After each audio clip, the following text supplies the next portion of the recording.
ಕೊನೆಗೂ ಮುಖ್ಯಮಂತ್ರಿ ಸಿದ್ದರಾಮಯ್ಯ ವಿರುದ್ಧ ಲೋಕಾಯುಕ್ತದಲ್ಲಿ ಈಗ ಎಫ್ಐಆರ್ ದಾಖಲಾಗಿದೆ. ನಿನ್ನೆ ಸಾಯಂಕಾಲದ ವೇಳೆಗೆ ಎಫ್ಐಆರ್ ದಾಖಲಾಯಿತು. ಈ ಇಡೀ ಪ್ರಕರಣದಲ್ಲಿ ಲೋಕಾಯುಕ್ತ ತನಿಖೆ ಯಾವ ರೀತಿ ನಡೆಯುತ್ತೆ?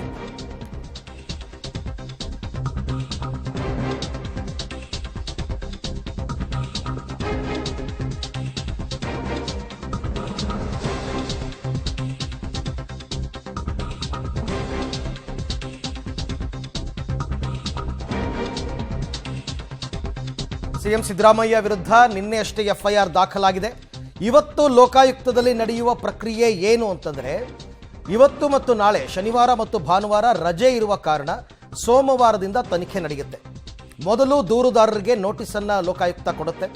ದೂರುದಾರರ ಬಳಿ ಇರತಕ್ಕಂಥ ದಾಖಲೆಗಳನ್ನು ತನಿಖಾ ತಂಡ ಸಂಗ್ರಹಿಸುತ್ತೆ. ದೂರುದಾರರು ಅಂದರೆ ಸ್ನೇಹಮಯಿ ಕೃಷ್ಣ ಅವರ ದೂರಿನ ಆಧಾರದ ಮೇಲೆ ಇವಾಗ ಎಫ್ಐಆರ್ ದಾಖಲಾಗಿರ್ತಕ್ಕಂಥದ್ದು. ಹಾಗಾಗಿ ಅವರಿಗೆ ಮೊದಲು ನೋಟಿಸ್ ಕೊಟ್ಟು ನಿಮ್ಮ ಬಳಿ ಏನೇನು ದಾಖಲೆಗಳಿದೆ ಕೊಡಿ ಅಂತ ಕೇಳ್ತಾರೆ. ಆ ಎಲ್ಲ ದಾಖಲೆಗಳನ್ನು ಕೂಡ ತನಿಖಾ ತಂಡ ಸಂಗ್ರಹಿಸುತ್ತೆ. ದೂರುದಾರರ ದಾಖಲೆಗಳು ಸಿಕ್ಕ ಮೇಲೆ ಆಮೇಲೆ ಆರೋಪಿಗಳಿಗೆ ನೋಟಿಸ್ ಕೊಡ್ತಾರೆ. ಈ ಪ್ರಕರಣದಲ್ಲಿ A1 ಸಿದ್ದರಾಮಯ್ಯ, A2 ಮುಖ್ಯಮಂತ್ರಿಯವರ ಪತ್ನಿ ಪಾರ್ವತಿಯವರು, A3 ಅವರ ಬಾಮೈದ ಮಲ್ಲಿಕಾರ್ಜುನ್ ಅವರು ಎಲ್ಲರಿಗೂ ಕೂಡ ನೋಟಿಸನ್ನು ಕೊಟ್ಟು ವಿಚಾರಣೆಗೆ ಒಬ್ಬೊಬ್ಬರನ್ನೇ ಕರೀತಾರೆ. ಮೊದಲಿಗೆ ದೂರುದಾರರಿಗೆ ನೋಟಿಸನ್ನು ಕೊಡ್ತಾರೆ. ಯಾಕೆಂದರೆ ದೂರು ಕೊಟ್ಟ ಕ್ಷಣಕ್ಕೆ ಮುಗ್ದೋಗ್ಬಿಡಲ್ಲ ಎಲ್ಲವೂ ಕೂಡ.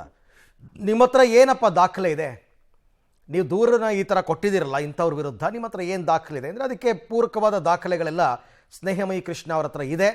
ಆ ದಾಖಲೆ ಅವರು ಕೊಡ್ತಾರೆ. ಯಾಕೆಂದರೆ ಸ್ನೇಹಮಯಿ ಕೃಷ್ಣ ಮೊನ್ನೆಯಿಂದಲೂ ಕೂಡ, ಅಂದರೆ ಕೋರ್ಟ್ ಆದೇಶ ಬಂದ ದಿವಸದಿಂದನೂ ಕೂಡ ಎಫ್ಐಆರ್ ಮಾಡೋದು ತಡ ಆಯಿತು ಅಂತ ಇದ್ದರು. ಕೊನೆಗೂ ಈಗ ಎಫ್ಐಆರ್ ಆಗಿದೆ. ಎಫ್ಐಆರ್ ಆದಮೇಲೆ ಎಫ್ಐಆರ್ ಕಾಪಿಯನ್ನು ಕೂಡ ಕೊಟ್ಟಿದ್ದಾರೆ ಸ್ನೇಹಮಯಿ ಕೃಷ್ಣ ಅವರಿಗೆ. ಕೊಟ್ಟ ನಂತರ ಈಗ ಸೋಮವಾರ ಅವರಿಗೆಲ್ಲರಿಗೂ ಕೂಡ ನೋಟಿಸ್ ಜಾರಿಯಾಗುತ್ತೆ. ನೋಟಿಸ್ ಜಾರಿಯಾಗಿ ನೋಡಬೇಕು. ಯಾಕೆಂದರೆ ಇದು 3 ಜನ ದೂರುದಾರರಿದ್ದಾರೆ ಇದರಲ್ಲಿ. ಕೇವಲ ಸ್ನೇಹಮಯಿ ಕೃಷ್ಣ ಮಾತ್ರ ಅಲ್ಲ, TJ ಅಬ್ರಹಂ ಮತ್ತು ಪ್ರದೀಪ್ ಕುಮಾರ್. ಅವರ ಕೇಸ್ನು ಇದಕ್ಕೇನೆ ಟ್ಯಾಗ್ ಮಾಡ್ಕೋಬೋದು. ಯಾಕೆಂದರೆ ಎಲ್ಲರದ್ದು ಒಂದೇ ಆರೋಪ ಇರೋದ್ರಿಂದ ಪ್ರತಿಯೊಬ್ಬರ ಹತ್ರನೂ ದಾಖಲೆ ಇರುತ್ತೆ. ಇವರು RTI ಅಡಿ ಏನೇನು ದಾಖಲೆಗಳನ್ನು ಕಲೆಕ್ಟ್ ಮಾಡಿದ್ದಾರೆ, ಏನು ಎತ್ತ ಎಲ್ಲವನ್ನ ಕೂಡ ನೋಡಿ ಆಮೇಲೆ ದೂರುದಾರರಿಗೆ ನೋಟಿಸನ್ನು ಕೊಟ್ಟು ವಿಚಾರಣೆಗೆ ಕರೀತಾರೆ. ವಿಚಾರಣೆಗೆ ಸಿದ್ದರಾಮಯ್ಯನವರು ಹಾಜರಾಗಬೇಕು, ಅವರ ಪತ್ನಿನೂ ಹಾಜರಾಗಬೇಕು, ಅವರ ಬಾಮೈದ ಮಲ್ಲಿಕಾರ್ಜುನ್ ಸ್ವಾಮಿ ಕೂಡ ಹಾಜರಾಗಬೇಕು. ಇದಿಷ್ಟು ಕೂಡ ಪ್ರಕ್ರಿಯೆಗಳು.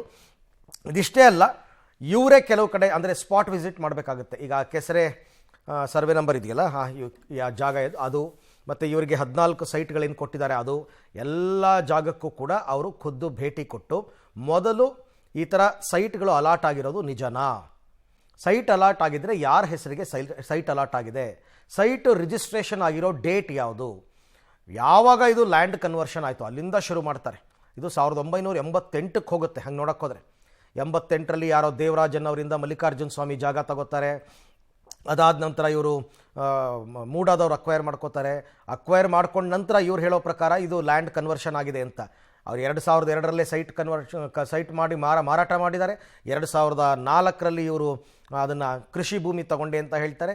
ಒಂದಕ್ಕೊಂದು ಹೊಂದಾಣಿಕೆ ಆಗ್ತಾ ಇಲ್ಲ, ಮ್ಯಾಚ್ ಆಗ್ತಾ ಇಲ್ಲ. ಹಾಗಾಗಿ ಈ ಎಲ್ಲ ತನಿಖೆಗಳು ನಡೆಯುತ್ತೆ.